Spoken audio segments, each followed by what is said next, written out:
This is going to be a super rare video in a sense that you don't get a chance to unbox a cassette deck that was first made in 1976 every day. This is the Akai CS-34D in its original packaging.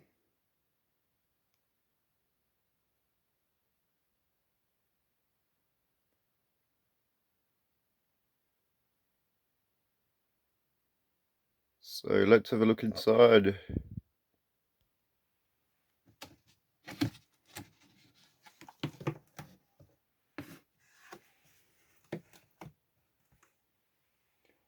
And first thing we see is the original warranty card and the instructions.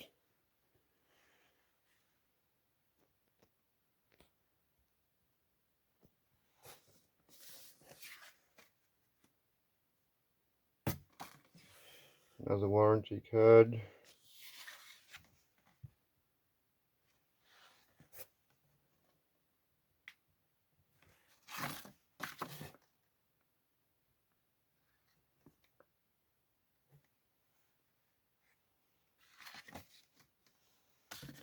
We've got the original manual for it in its original plastic bag,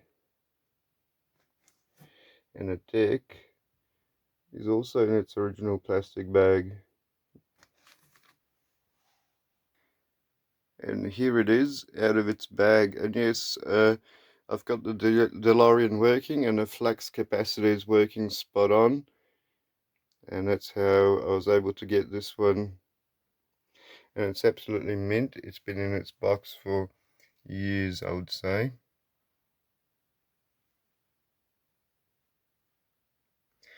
We've got Dolby NR, Dolby B, a recording limiter, and tape selection for normal type 1 and chrome cassettes, an LED for recording, and a tape run light. And we've got the recording level left and right here, headphone jacks and microphone jacks, piano key buttons, pause and eject is separate from them, and power on's there. And I will power on this unit. Let's have a look at the back of it. At the back of it, we've got a voltage selector between 220 and 240 volts. We got the input jacks, RCA, and output jacks. We got a DIN plug as well. So let's plug this in and let's see how it works. First, let's check out some of the paperwork that came with it. Another warranty card and a service directory that came with within the box. The other side, and then there's the operator's manual,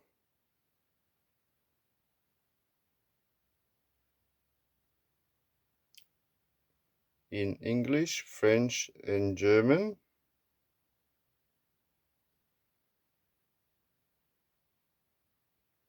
Instructions on how to clean your heads and head demagnetizing,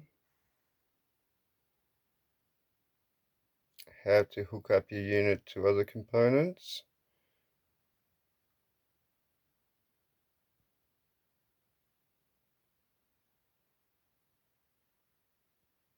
troubleshooting guide,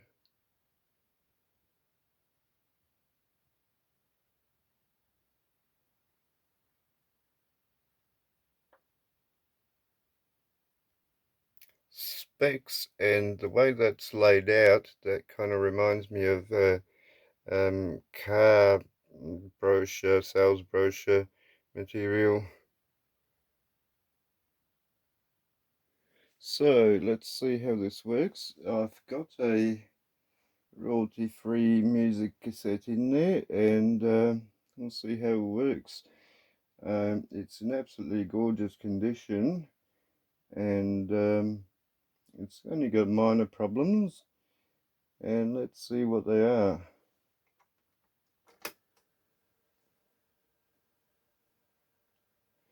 Got it hooked up through RCA cables to my stereo.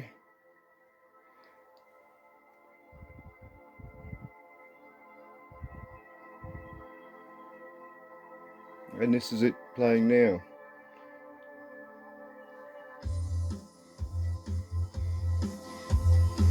VU meter's working fine. Nice sound, and looks like it is on speed. Pause button.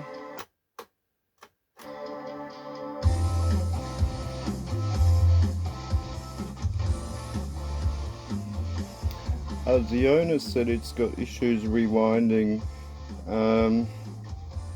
Let's have a look. Let's fast forward. And it does take its time to get up to speed a little bit, so you'll definitely need new belts for starters, and I'm going to throw a new set of belts in it. Let's check out the rewind action. And rewind action is apparently worse than fast forward. So we got the fast forward, rewind, stop, play, record, pause button we got here, and eject here, power button here. Let's hit play again.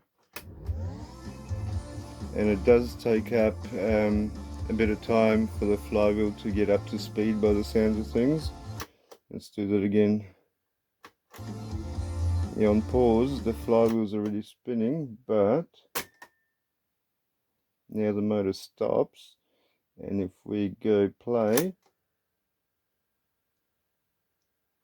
okay, it's not going to work if you got pause engaged, but let's go again. Yeah,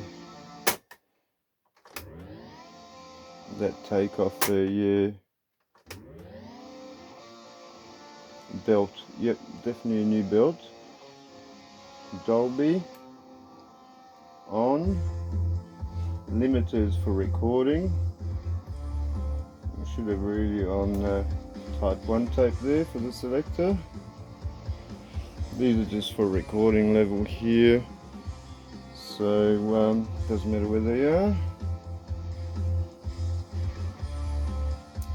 And there will be a part 2 video about this deck where I will rebuild it, and you're welcome to watch that as well.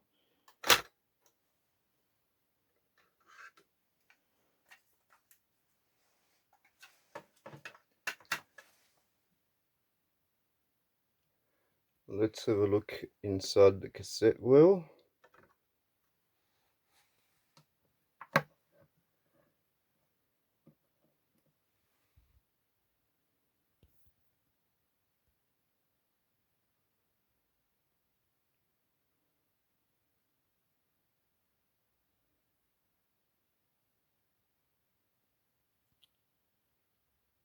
Not much I can see from this angle.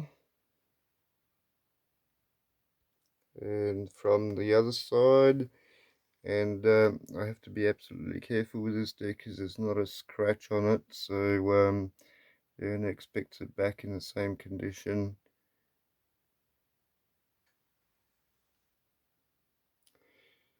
There we can see the heads, pinch roller.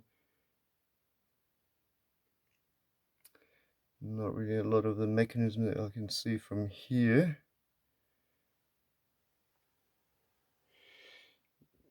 But yeah.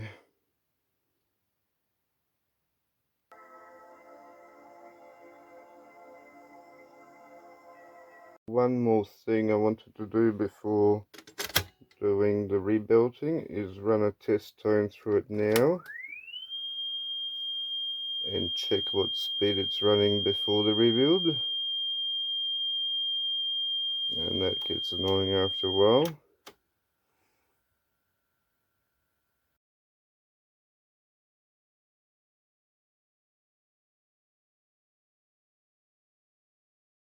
So according to the test tone tape, it's running a touch fast.